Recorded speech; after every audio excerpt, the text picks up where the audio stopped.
and welcome to Chapter 6 Daily Reading of Pride and Prejudice and Zombies by Jane Austen and Seth Grahame-Smith. The ladies of Longbourn soon awaited on those of Netherfield. Jane's pleasing manners grew on the goodwill of Mrs. Hurst and Miss Bingley, and though the mother was found to be intolerable, and the younger sisters not worth speaking to, a wish of being better acquainted with them was expressed towards the eldest. Elizabeth still saw superciliousness in their treatment of everybody. It was generally evident, whenever they met, that Mr. Bingley did admire her, and to her it was equally evident that Jane was, in a way, to be very much in love. But she considered with pleasure that it was not likely to be discovered by the world in general. Elizabeth mentioned this to her friend Miss Lucas. It may perhaps be pleasant," replied Charlotte, "but it is sometimes a disadvantage to be so very guarded. If a woman conceals her affection with the same skill from the object of it, she may lose the opportunity of fixing him. In 9 cases out of 10, a woman had better show more affection than she feels. Bingley likes your sister undoubtedly, but he may never do more than like her, if she does not help him on. But she does help him on as much as her nature will allow. Remember, Charlotte, she is a warrior first, and a woman second." "Well," said Charlotte, "I wish Jane success with all my heart, and if she were married to him tomorrow, I would think she had as good a chance of happiness as if she were to be studying his character for a 12-month. Happiness in marriage is entirely a matter of chance, and it is better to know as little as possible of the defects of the person with whom you are to pass your life." "You make me laugh, Charlotte, but it is not sound. You know it is not sound, and that you would never act in this way. Remember, Elizabeth, I am not a warrior as you are. I am merely a silly girl of 27 years, and that without a husband." Occupied in observing Mr. Bingley's attentions to her sister, Elizabeth was far from suspecting that she was herself becoming an object of some interest in the eyes of his friend. Mr. Darcy had at first scarcely allowed her to be pretty. He had looked at her without admiration at the ball, and when they next met, he looked at her only to criticize. But no sooner had he made it clear to himself and his friends that she hardly had a good feature in her face, than he began to find it was rendered uncommonly intelligent by the beautiful expression of her dark eyes, and her uncommon skill with a blade. To this discovery succeeded some others equally mortifying. Though he had detected more than one failure of perfect symmetry in her form, she was forced to acknowledge her figure to be light and pleasing, and her arms surprisingly muscular, though not as much as to diminish her femininity. He began to wish to know more of her, and, as a step towards conversing with her himself, attended to her conversation with others. His doing drew her notice. It was at Sir William Lucas's, where a large party were assembled. "What does Mr. Darcy mean," said she to Charlotte, "by listening to my conversation with Colonel Forster?" "That is a question which Mr. Darcy only can answer." "Well, if he does it any more, I shall certainly let him know that I see what he is about.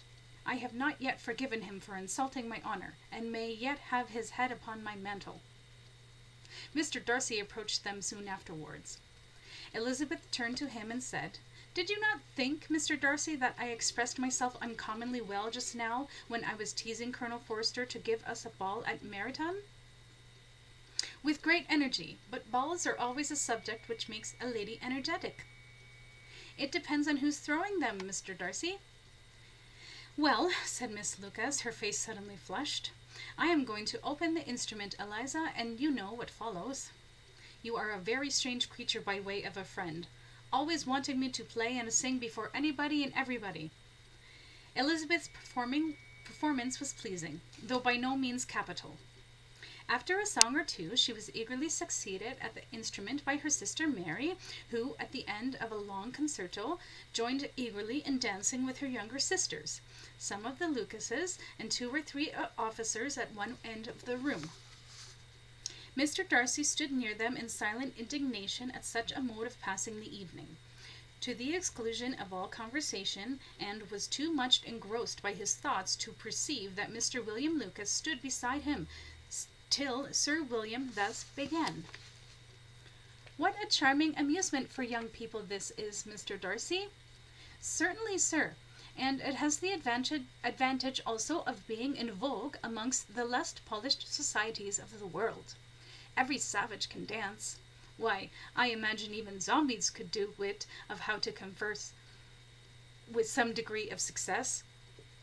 Sir William only smiled, not sure of how to converse with so rude a gentleman. He was much relieved at the sight of Elizabeth approaching. "My dear Miss Eliza, why are you not dancing? Mr. Darcy, you must allow me to present this young lady to you as a very desirable partner. You cannot refuse to dance, I am sure, when so much beauty is before you." He took Miss Bennet's hand and presented it to Mr. Darcy, who was not unwilling to receive it. But she instantly drew back, and said with some discomposure to Sir William, "Indeed, sir, I have not the least intention of dancing. I entreat you not to suppose that I moved this way in order to beg for a partner." Mr. Darcy, with grave propriety, requested the honour of her hand, but in vain. Elizabeth was determined. She looked archly and turned away. Her resistance had not injured her with Mr. Darcy, for indeed he was thinking of her with some complacency, when thus accosted by Mr. Bingley. "I can guess the subject of your reverie." "I could imagine not.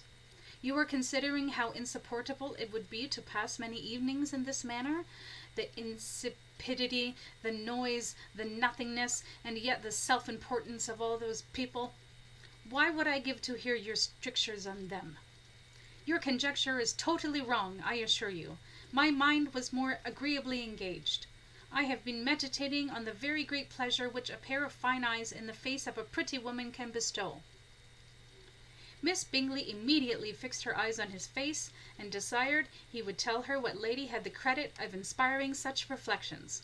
Mr. Darcy replied, "Miss Elizabeth Bennet." "Miss Elizabeth Bennet," repeated Miss Bingley, "defender of Longbourn, heroine of Hertfordshire. I am all astonishment. You will be having a charming mother-in-law indeed, and, of course, the two of you would fell many an unmentionable with your combined proficiencies in the deadly arts." He listened to her with perfect indifference while she chose to entertain herself in this manner, and as his composure convinced her that all was safe, her wit flowed long.